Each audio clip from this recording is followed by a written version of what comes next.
at District General Hospital, Kaluthara, to deliver her interesting talk on this, an overview about SLE. Over to you, madam. Good morning, everyone. First of all, I thank College of Dermatologists and Rheumatologists to give me an opportunity to deliver this lecture.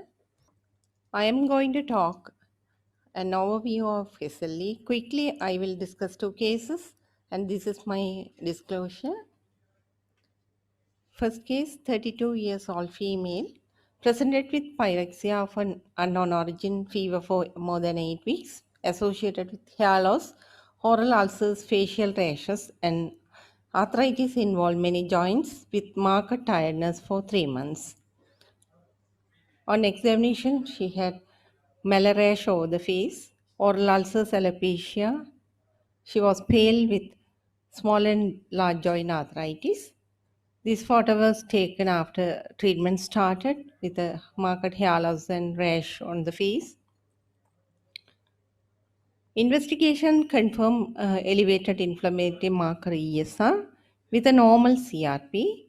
Full blood count shows pancytopenia. All variety of counts were low.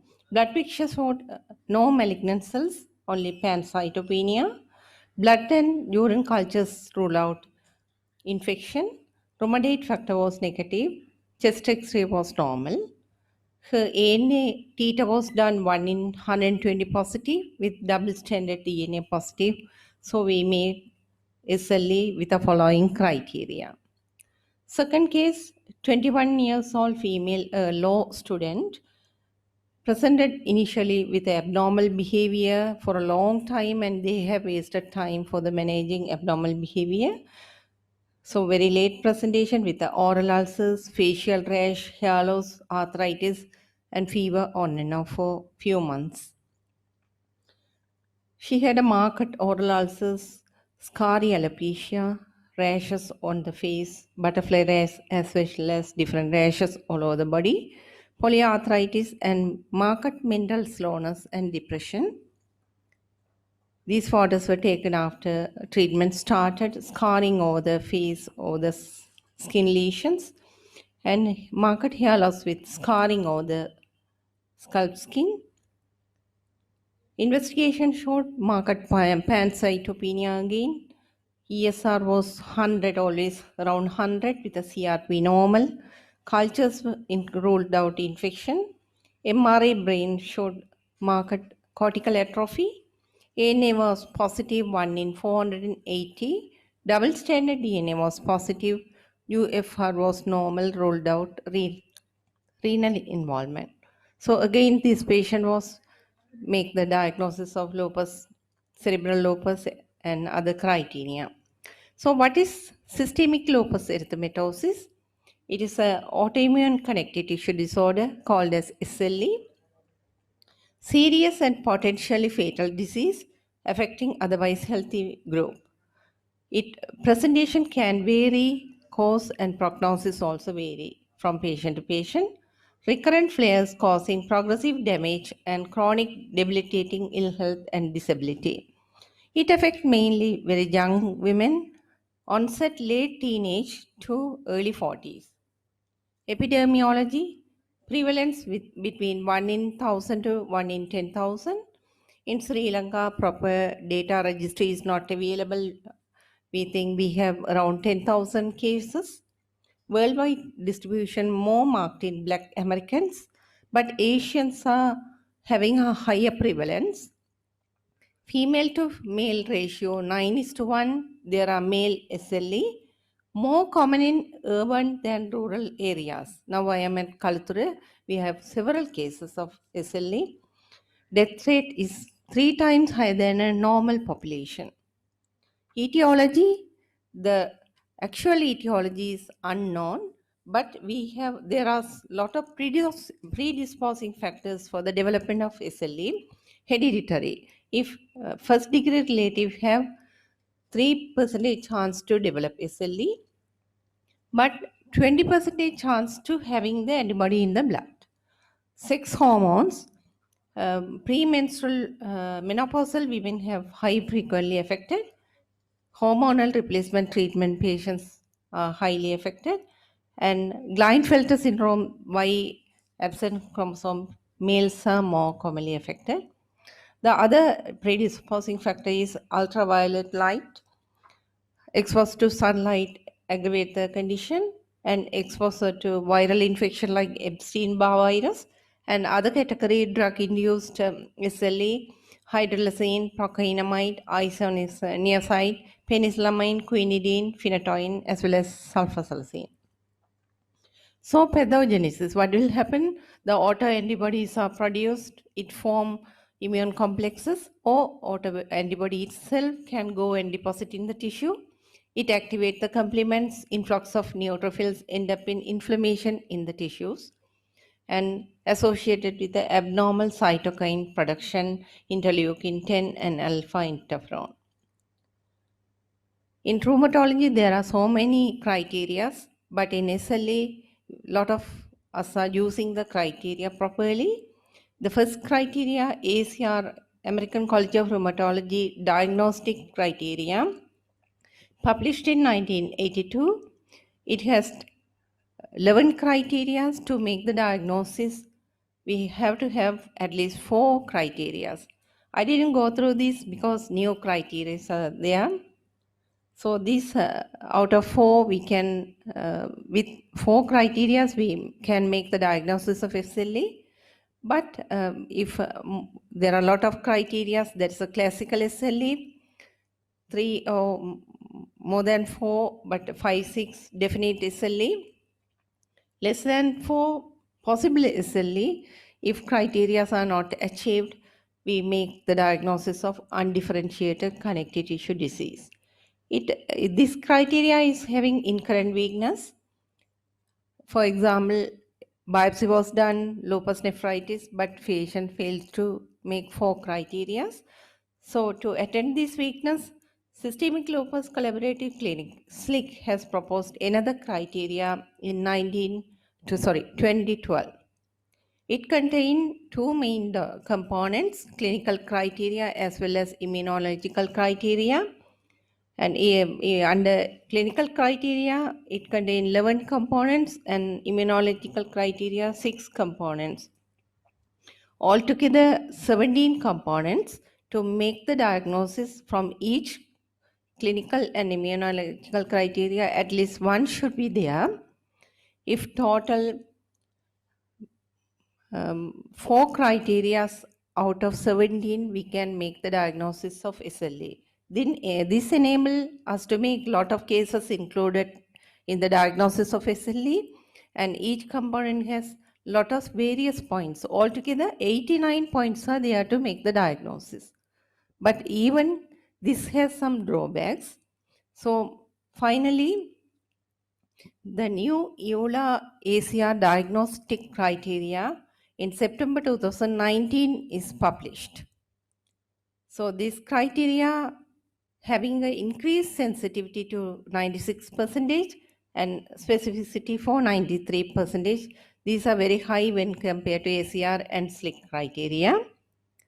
But to undergo the diagnosis of suspected SLE under these criteria, all the patients have to have the positive ANA titer, 1 in 80. So at least one time the patient should have positive ANA.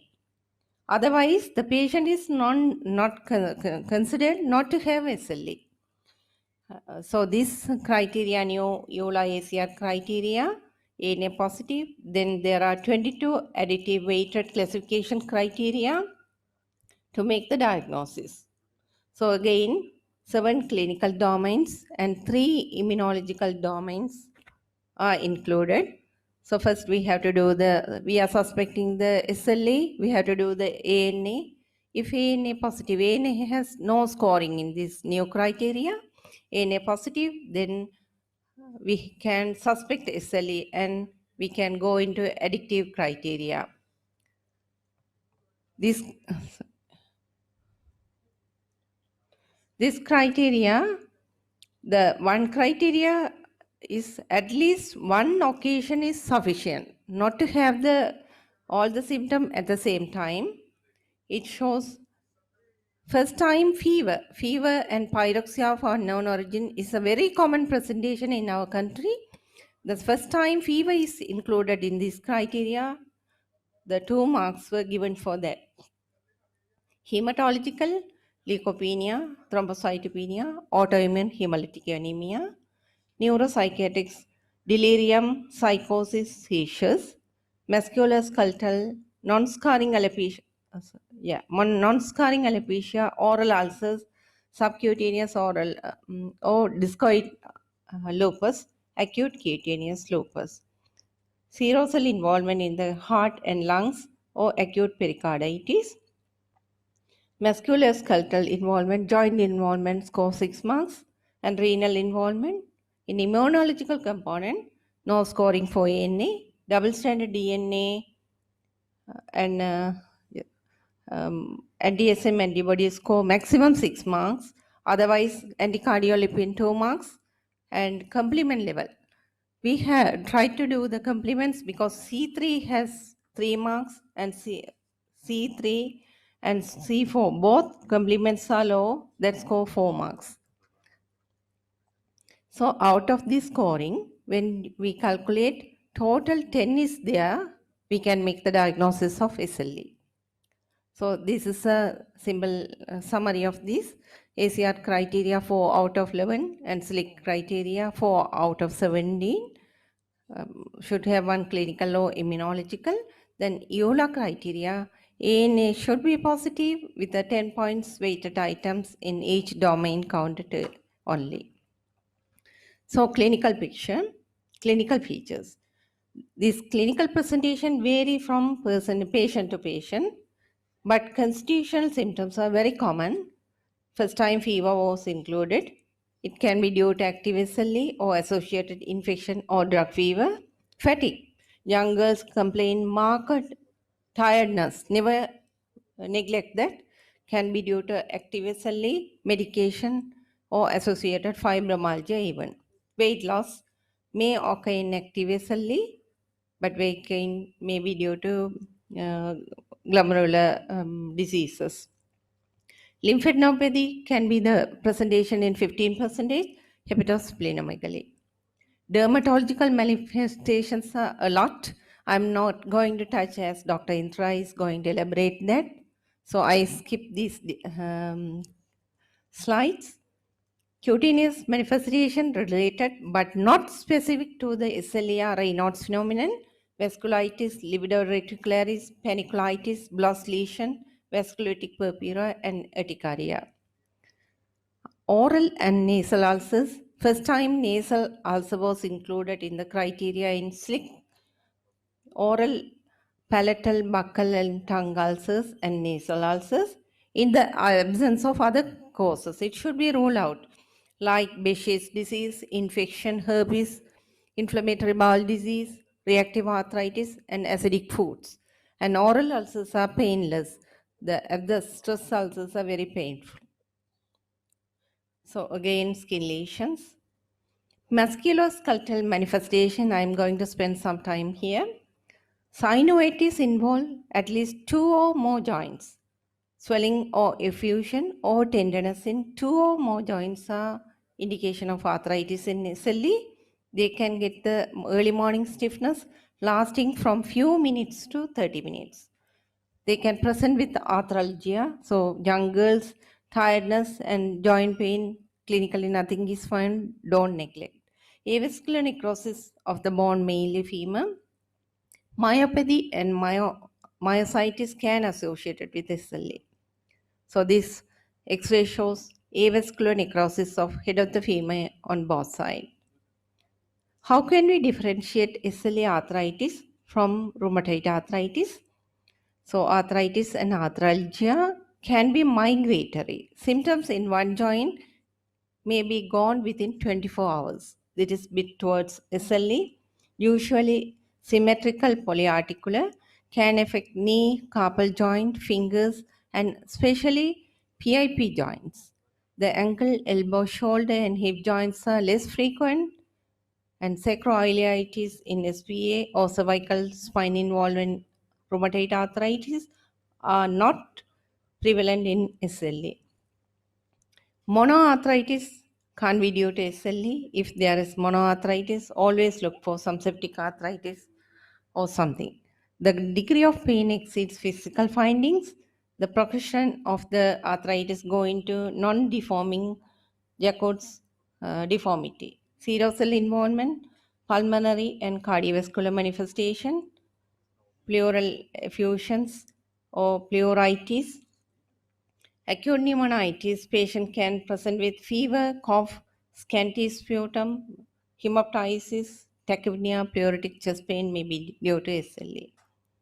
Cardiovascular involvement, nowadays I come across almost all the patient is having pericarditis and myocarditis go into arrhythmia, so always request 2D echo if patient complains some palpitation or shortness of breath. Non-infective endocarditis. So dyspnea in SLE may be due to serosal involvement, pulmonary embolism, lupus pneumonitis, pulmonary hypertension, heart failure. So renal involvement, these are vast. I can't explain each and everything. Very quickly, proteinuria more than 500 grams or red cell blood granular cast in the urine. Simple urine test is enough to detect early. 30% of the SLE patients will have renal involvement, mainly male SLE, juvenile, and patient always positive with the anti-C1q antibodies are prone for renal involvement, vary from simple proteinuria to renal failure. Monitoring of urine analysis is more than enough, and in the same time, each and every proteinuria patients ANA should be checked, if possible dsDNA also. Neuropsychiatric involvement vary from psychiatric problem, mild depression to severe neuropsychiatric disturbances. Neurological presentation, all variety, headache, epilepsy, migraine, ataxia, stroke. There is a long list of neurological involvement. Hematological, almost lot of cases involve hemolytic anemia. So always request if hemoglobin is low, request for the blood picture and possibly do the Holmes test. Leukopenia less than 400,000 and lymphopenia, always calculate the absolute lymphocyte count less than 1,000, indicate active disease, but try to rule out other associated causes, and thrombocytopenia less than 100,000. Immunological criteria, already I have discussed about this. ANA, when you request for ANA with theta, theta is very important, and the double standard DNA, antiphospholipid screening should be done, complement if possible do direct Holmes test. There are so many tests, 3 categories of tests are available to do the ANA. Immunofluorescent tests are recommended. Speckle pattern, homogeneous, and peripheral pattern specific for the SLE. Nuclear and centromere patterns are associated with scleroderma. Gastrointestinal, oral ulcers only, but there are other varieties of presentation not included in the criteria. Vasculitis, enteritis, pancreatitis, even autoimmune hepatitis. This slide is mainly for the postgraduates. Ocular manifestation. Always check for the fundus. You can see cytoid bodies. Those are hard exudates with hemorrhages in the retina. And infarction, these are due to retinal vasculitis, episcleritis, conjunctivitis, optic neuritis, and Sjogren syndrome, dry eyes. Investigation, we already have discussed. The investigation should be tailor-made according to the patient presentation. ESR elevated and CRP normal, always suspect SLE. If CRP is elevated, it can be due to associated serositis, arthritis, or coexisting infection. So autoantibodies, ANA 95% only positive, double standard A 60%, but cumulative positivity is 90%. Other antibodies are SM antibodies, Rho and La antibodies, important in the pregnant mothers because Rho and La antibodies can cross the placenta and causing neonatal lupus as well as heart block in the children. Complement level, and always do the antiphospholipid screening. So management, I will, because lack of time, I will quickly go through this. We divide it to mild, moderate, severe diseases. The EULA recommendation of treatment of SLE is published in 2019. I request everyone to go through. It is divided into mild, moderate, severe, then first line treatment and refractory treatment. Each and every patient, hydroxychloroquine, hydroxychloroquine, hydroxychloroquine. Mild cases, oral steroid, moderate to severe, oral or IV. We can add immunosuppressive drugs like methotrexate and azathioprine, hematological involvement, calcineurin inhibitors like cyclosporine, and renal MMF, cyclophosphamide, and biologic agents. I will have some slides.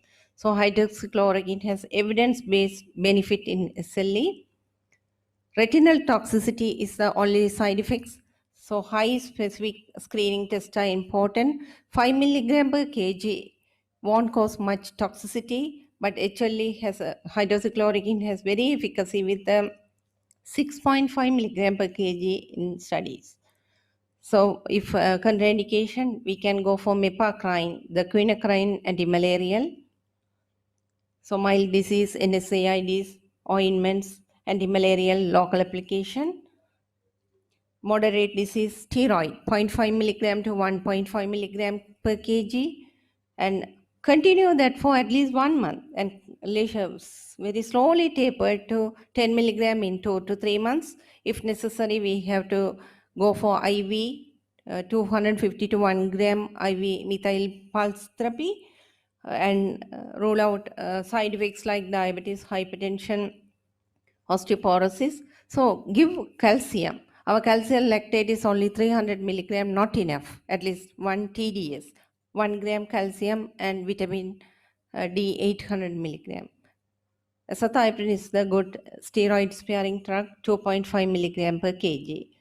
So arthritis as usual with the immunomodulators, MTX, sulfasalazine, leflunomide.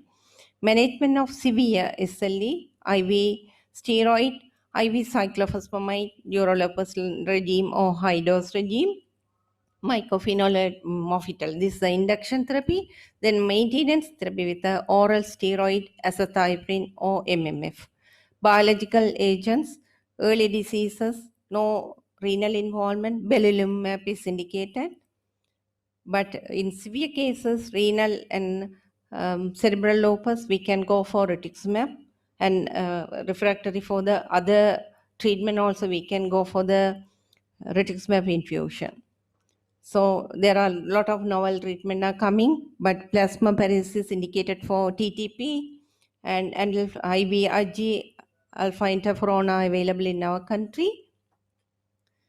So antiphospholipid screening should be done 25 to 40% of the SLE patients, because all our patients, childbearing age can conceive, that end up in disaster to the patient. 2 more slides. Contraception is SLE is very important because all are young, will be young people, and planned pregnancy is important. Barrier methods, failure rate better avoid. IUCD high infection rate. Combined OCP is causing flare up, better avoid. So progesterone is recommended, but bleeding maybe a discontinuing cause, but there are latest progesterone coils are available, get a VOG's opinion. My last slide, our SLE patients are highly fertile, but increase the risk of abortion, IUGR, stillbirth, eclampsia, and pregnancy increase the flare-up, 40 to 50% severe flare-up, and they can lose the life also. If patient has pulmonary hypertension, severe chronic renal impairment, advise them not to conceive.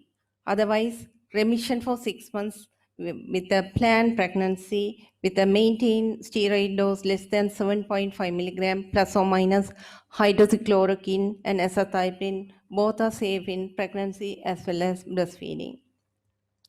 Thank you.